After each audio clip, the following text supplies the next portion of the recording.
Hello বন্ধুরা, আপনারা কি আমার মতো ছাদে মটরশুঁটি চাষ করতে চান?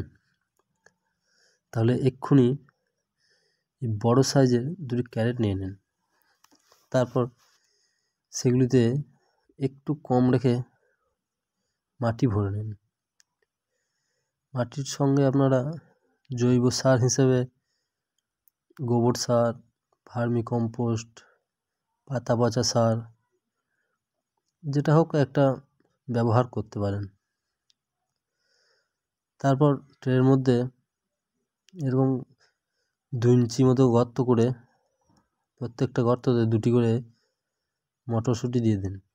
মটরশুঁটিগুলি কিন্তু 1-2 ঘন্টা জলে ভিজিয়ে রাখবেন, তাহলে খুব তাড়াতাড়ি অঙ্কুরিত হবে।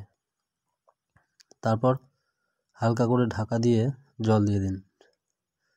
দেখুন বন্ধুরা, 7 দিন পর গাছগুলি ঠিক এইরকমভাবে ছোট্ট ছোট্ট করে চারা গাছ বেরোতে থাকবে। তারপর হালকা করে সাইডগুলো একটু করে মাটিটা লুজ করে দেবেন।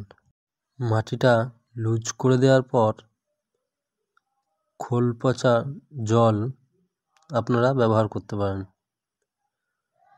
তার সঙ্গে কিছু রাসায়নিক সারও অল্প করে দিয়ে দিলে ভালো হয়, তাহলে গাছগুলি একটু তাড়াতাড়ি বড় হবে। ট্রেতে আপনাকে পর্যাপ্ত খাবার দিতে হবে, তাহলে গাছগুলি খুব তাড়াতাড়ি বাড়বে।